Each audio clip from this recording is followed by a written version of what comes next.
आज हम उस राजा के बारे में बात करने वाले हैं जब अकबर का शासन पूरे भारत पर था, तब राजस्थान के दुर्ग में जन्मे महाराणा प्रताप, जो कि मेवाड़ के राजा माने जाते थे, उन्होंने कभी अकबर का आधिपत्य स्वीकार नहीं किया और ना ही उससे कभी वो हारे।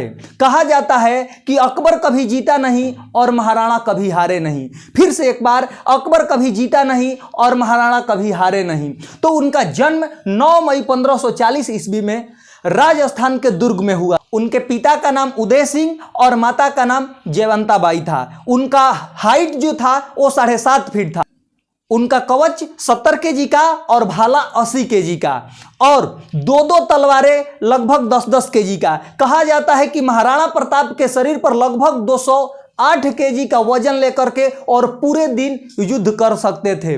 उनका इतना भय था अकबर के बीच कि कभी भी अकबर महाराणा प्रताप के सामने नहीं आया।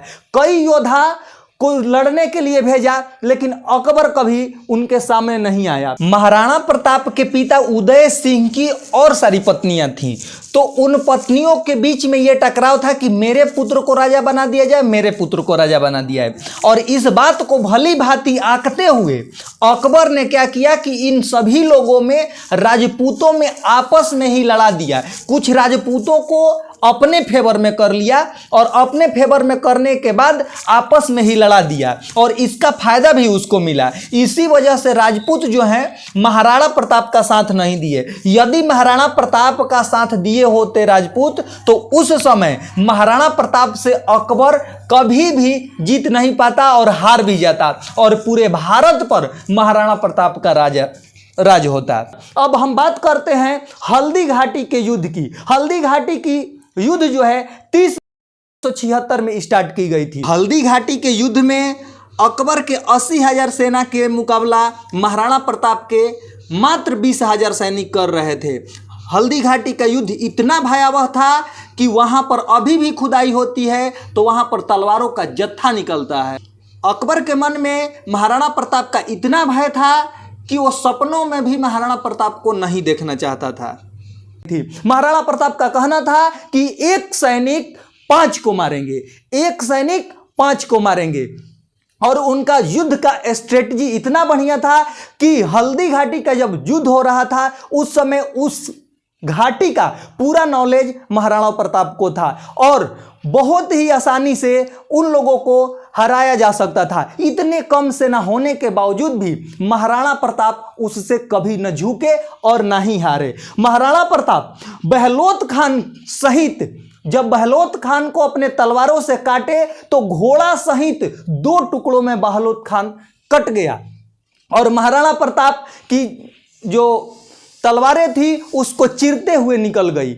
महाराणा प्रताप जब मान सिंह पर हमला कर रहे थे उस समय चेतक का जो पैर है पिछला कट गया। महाराणा प्रताप के घोड़ा का नाम था चेतन, जो कि एक अफगानी घोड़ा था और उसका कलर जो है नीले कलर का था। कहा जाता है कि जब मान सिंह पर भाला से हमला कर रहे थे तो घोड़ा जो है वो हाथी के ऊपर अपना पैर रखा था और पिछला पैर घोड़ा के हाथी के में जो तलवार बंधे हुए थे उससे कट गया। उस समय हाथियों के सूढ़ों में धारदार तलवार बंधे होते थे, तो उसी तलवार से घोड़ा का जो है पैर कट गया। लेकिन घोड़ा इतना साहसी था कि घोड़ा युद्ध में पैर कटने के बावजूद भी महाराणा प्रताप को लेकर के भागने लगा। जब घोड़ा भागने लगा तो 22 फीट की खाड़ी को कटे हुए पैरों से वो लांघ गया। जख्मी होने के बाद भी महाराणा प्रताप का घोड़ा उस 22 फीट के नाले को लांघने के बाद वहीं पर गिर गया और प्राण त्याग दिया। महाराणा प्रताप चेतक को अपने पुत्र की भांति मानते थे। महाराणा प्रताप के घोड़ा के बाद एक हाथी भी था जिसका नाम था राम अवतार। राम अवतार इतना लड़ाई में निपुण था कि उसको हरा पाना उसके सेना की भी बस की बात नहीं थी।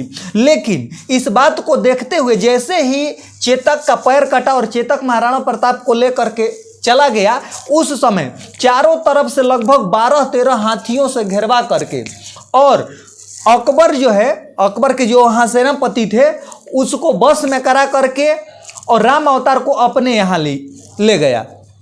राम अवतार को हर चीज खिलाने पिलाने की छूट दी गई, लेकिन राम अवतार जो है 28 दिनों तक कुछ भी न खाया न पिया, कुछ भी नहीं किया और अपने प्राण का बलिदान कर दिया। उसी समय अकबर को पता हो गया था कि हम महाराणा प्रताप को कभी झुका नहीं सकते हैं, क्योंकि जब महाराणा प्रताप के हाथी को हमने नहीं झुका पाया, उसको सब कुछ दे दिया और एक जानवर होकर के कुछ नहीं खाया और खाए बगैर अपने प्राण को त्याग दिया, तो महाराणा प्रताप कभी झुक नहीं सकता है। ये अकबर को भली भांति पता थी और अकबर महाराणा प्रताप के नाम से भी डरता था। अकबर में इतनी दहशत थी कि वो अपने सिपाहियों से बोलता था कि कोई भी महाराणा प्रताप का नाम रात में न ले।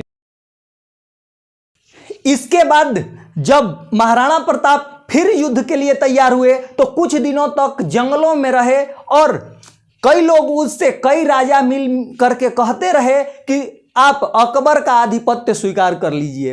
अकबर एक बार महाराणा प्रताप को यह कहा था कि हम आधे भारत आप राज करो, हम आधा भारत दे देंगे, लेकिन हमारा आधिपत्य स्वीकार करो। लेकिन कभी भी महाराणा प्रताप अकबर के सामने न झुके। जंगलों में सूखी घास की रोटियां खा लेते, तालाब की पानी पीते और राज का पूरा सुख त्याग करके जंगलों में जंगलियों के साथ एक सेना बनाए और उसके साथ भी उन्होंने युद्ध किया। यानी अकबर कभी भी महाराणा प्रताप को हरा नहीं पाया। लेकिन एक बार का ऐसा इंसिडेंट था कि महाराणा प्रताप एक शेर का शिकार कर रहे थे, शेर पर हमला किए, उसी में वो घायल हो गए और घायल होने के बावजूद उसी से जख्मी होकर के महाराणा प्रताप जख्मी हो गए और उसी के वजह से कुछ दिनों के बाद उनकी मृत्यु हो गई। कहा जाता है कि अकबर जो है अपने दुश्मन यानी महाराणा प्रताप के मृत्यु पर वो रोया था, क्योंकि ये उसका मानना था कि वो उसके जीवन की ये कामना थी कि हम महाराणा प्रताप को हरा सके। लेकिन उन्होंने एक लेटर जारी किया कि महाराणा प्रताप एक अत्यंत वीर थे और कभी भी हमारे जीवन का यही अफसोस रहेगा कि मैं कभी भी महाराणा प्रताप को हरा नहीं पाया।